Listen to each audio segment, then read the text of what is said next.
Hi everyone and welcome to Jab and Move with your host Stephen.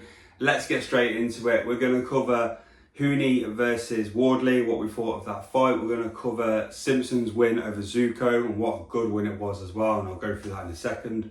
And also the potential fight in August of Dillian Whyte versus Moses Itauma.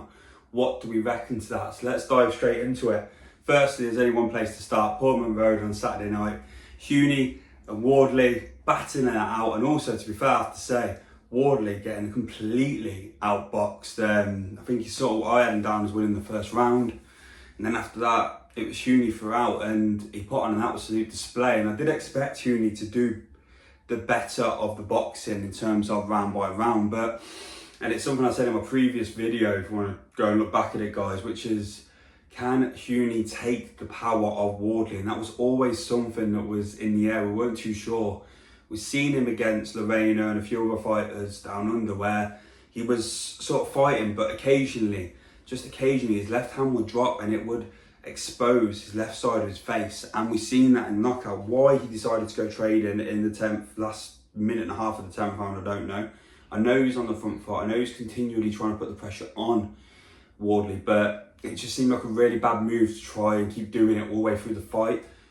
Good fighters can fight, great fighters can adapt within fights, and I thought that was Huni's chance to really show a bit more to his repertoire and change the style a little bit and be a bit more defensive minded. He won the rounds, he wasn't going to lose the fight if it went the distance, so it was just about getting through those rounds to get the decision his way. So a brilliant fight by Huni. I think his stock has absolutely risen, but you can't take anything away from Wardley.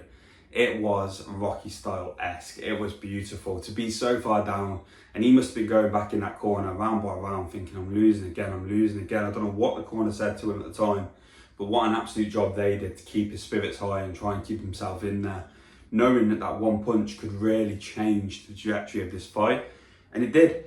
And I think everything sort of came to fruition, and Huni was the better boxer, but on the night, the knockout power and the pure ferocity in the end came from that one punch from Wardley, and it was the most decisive moment of the fight and the one that got him the win. So what's next for him? I don't know really. I think actually someone we're going to talk about very, very soon is someone I thought would be the next opponent for him, but I think he's got to be looking at now, would you say Joe Joyce? I think he's beaten Huni, who's better than Joe Joyce. So for me now, you've got to be looking at a bigger name, trying to get into that next step.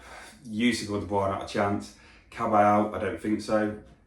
Let's face it, would a Joshua, I think he'd beat him, but would it be a big payday? And also two punches that can actually land one and stick one on you. So let me know your thoughts guys, who you think Wardley should go in next, and also were you surprised by Huni's work ethic and actual boxing ability? Because for me, I thought that would be where his strength was, and it was proven. What do you guys reckon to him? Do you think he's one for the future now? He's only 27, got a huge future ahead of him.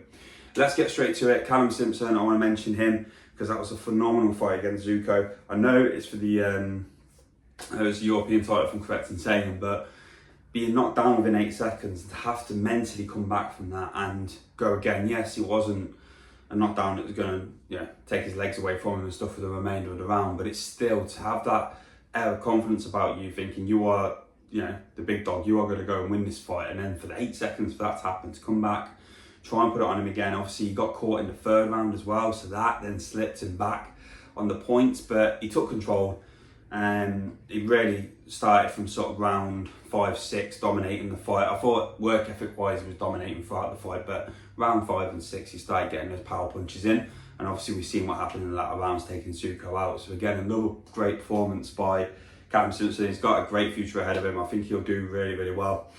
And it'll be interesting to see where he goes next for his opponent.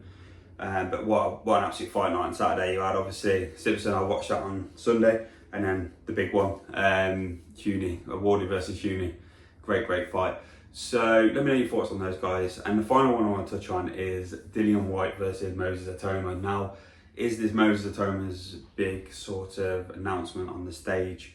We've seen him against journeymen, tough journeymen, and some decent fighters, but this will be his biggest test by far.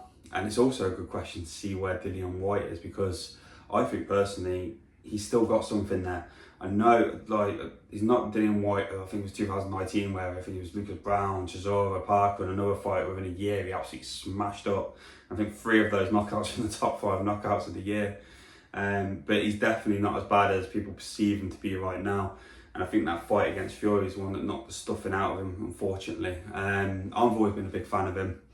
He's had his moments with obviously the drug issues and stuff, but obviously been cleared and things, but that's took a massive mental toll on him.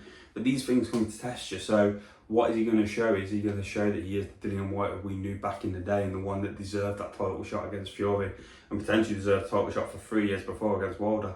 Or are we going to see just ghosts of a man that we once knew? And in terms of Moses Itauma, where is his level? He's a phenomenal prospect. He's got the power, he's got the height, he's got the reach, he's got the ability. He has definitely got the attributes at such a young age. I think he's still 20, only 20. It's ridiculous, but he's a phenomenal talent, and he's being pushed in the right way. And I think Frank Warren's doing a really good job with him in terms of putting his career on the right path. And I think this is the next logical step. It was going to be a Dillian Whyte, a Chisora, someone like that, maybe a Joe Joyce, someone of that caliber to then go to the next level. What do you think is going to happen, guys? Let me know. Do you think it's one for Dillian Whyte to come back and announce himself on the big stage again? Obviously, with the Saudi money coming around, I feel like he kind of missed the boat just before they came in. Is he going to get his shot and prove it and move on? And is this the stepping stone that Moses Itauma needs, and the perfect one for him to take the next step on his way to be a heavyweight champion and potentially dominate the division? Let me know your thoughts, guys. Like I said, I want to know your thoughts on Wardley Huni. What did you take from that fight?